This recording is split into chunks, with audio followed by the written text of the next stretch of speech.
When I first came to California, I had a very good friend who lived in a tiny community, and she's the person who told me this story, so I had it secondhand. At that time, a young priest came to that community, and we're going to call him by the name of John. It was a small community, and they were thrilled to have a young priest with new ideas who was an exciting person and brought that Catholic Church to life. The community was so happy about this that they got together and they redid the parish hall. The men who were carpenters put new wood into the house, and the plumbers redid the plumbing, and one man was a tile person, so the bathroom was tiled in a beautiful sage green tile, and the community went out of its way to make this a wonderful living place for this young priest. Well, my friend, who was married with 3 young children and had a husband who had a small business, didn't have a lot of money. She didn't work. And so she had to scrimp and to save from her grocery money and from other money coming in to give her present to the priest for the rectory. She bought towels for the bathroom.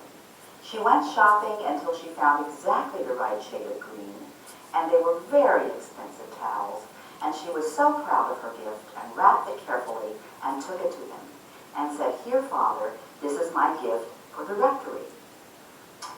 He smiled, he was very pleased, and he knew that she was giving him the gift out of love. About a year later, my friend went to Annie's house. Annie was a woman who had just lost her son, and so all the women in the community were taking casseroles and giving comfort because the son was a young boy, and Annie was quite depressed. While my friend was there, she went into Annie's bathroom, and hanging in the bathroom were the very towels that she had bought for the priest. She looked at them and couldn't believe her eyes. She knew they were Annie's. Annie didn't have any money, and besides, Annie's bathroom was salmon. Who would have picked green towels? She went back out. She didn't say a word to Annie.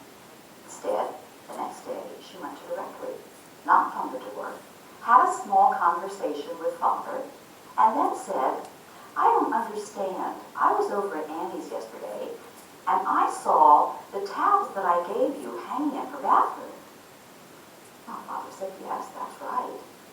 And my friend said, "But I worked hard for those, and I saved my money, and I scrimped and I saved so I could give you this gift."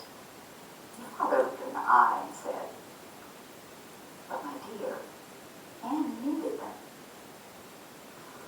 And that's when I had that wonderful recognition that only comes once in a lifetime, that there was a great lesson to be learned here.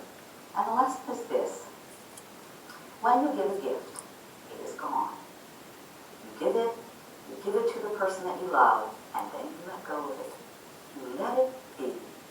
If that person, be it your Aunt Tilly, your best friend, wants to take that gift and give it away the very next day, that's just fine. Because you have given not the object, but your love.